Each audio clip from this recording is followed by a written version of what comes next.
Welcome back to the channel. So, have you ever felt like you're watching yourself from the outside, like you're not in control of your own body, or maybe the world around you suddenly feels distant and unreal, like you're trapped in a dream or a fog? These experiences can be confusing and scary, and they're often lumped together as one singular experience, but they're actually two distinct things. One is called depersonalization, and the other is called derealization. In this video, we're going to break down the difference between the two and explain why they happen so that way you can know the difference. So, depersonalization is the feeling of being detached from your own self. It's as if you're watching yourself from a distance, or you might feel like you're living on autopilot. Your thoughts, emotions, or body might seem foreign to you, like you're no longer you. On the other hand, derealization is when the world around you feels off, surreal, dreamlike, or artificial. Objects, people, and your surroundings might seem foggy, far away, or distorted. It's like you're looking at the world through a pane of glass and nothing feels quite real. Both of these experiences fall under the umbrella of dissociation, which, according to its Latin root, means to separate. So, why do depersonalization and derealization happen? Well, the first thing I'll tell you is these symptoms are not random. In fact, they are ancient survival defense mechanisms that are part of our body's response to overwhelming stress, which is also called traumatic stress. When our nervous system becomes overloaded, we can enter into what's called the freeze response. This is one of the most primitive, deeply ingrained survival strategies in our biology, dating back to when our ancient ancestors were facing life threatening situations like being hunted by a predator such as a lion. When fight or flight isn't an option, like when you're cornered by a lion, the freeze response kicks in. It's basically your nervous system's way of protecting you by dissociating you from either yourself, which is depersonalization, or your surroundings, which is derealization. It dampens the intensity of your emotional experience, particularly if you were under life threatening danger. Let's go a little bit deeper into depersonalization. So, some people describe it as if their body is a separate entity, like they're just a passenger inside it rather than the one controlling it. So, your body may feel very robotic.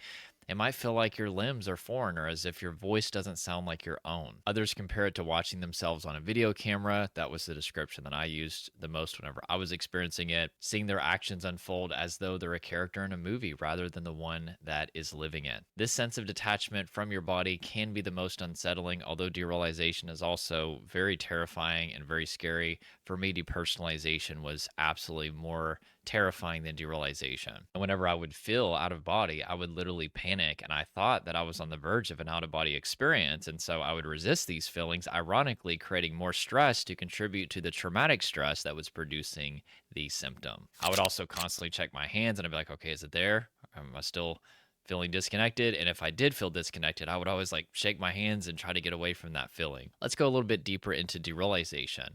So, once again, this is when the external world, the people, the places, the things around you feel strange or unreal. Have you ever had a dream where things look familiar, but there's just something that's off? That's kind of what derealization feels like. Your environment may appear distorted, blurry, or too sharp, almost like the world is under a filter.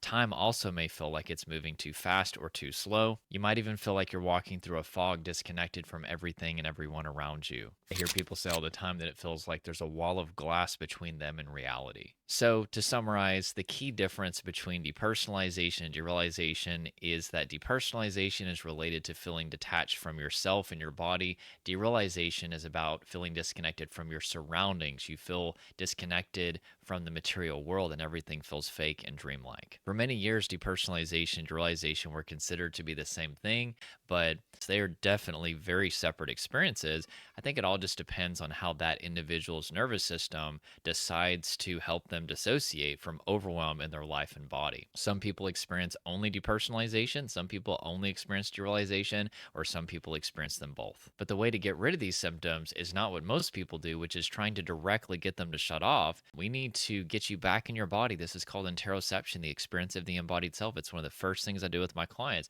Then we need to have you releasing the buildup of tension, adrenaline, and emotion from the body. There's also probably going to be some lifestyle adjustments. What does that look like? It looks like nutrition. It looks like sleep. It looks like boundaries. It looks like listening to your body and working from a place of rest. It looks like relationships. It looks like career.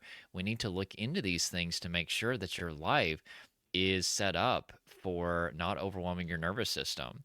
And once we do these things, also coupled with co-regulation, DPDR will shut off indirectly once we directly deal with the root causes. If this video resonated with you, make sure to click the like button. Also, if you are dealing with depersonalization realization, there is a free masterclass that I've created. It's called the 5 shifts to eliminate trauma, anxiety, and DPDR. In this training, we're going to break down the exact shifts that you need to make to get to the root of the symptoms and finally start to feel normal again, as well as share some success stories from clients that I've worked with over the years. One lady actually suffered for 18 years and was able to get symptom free because she finally got to the root, and she had tried countless things that didn't work. Plus, also, if you're ready to take the next step and work directly with me, there is an option to apply. We do have to take a look at your situation and make sure that we can help. We actually don't work with everybody, but we'll definitely take a look at your situation, do what we can. And I do have a program called Rise where I work with people every single day to overcome these symptoms. And if you're interested in checking that out, you can do that. The link to the training is below in the description and the first pinned comment. That's it. Have a good day, and I'll talk to you real soon.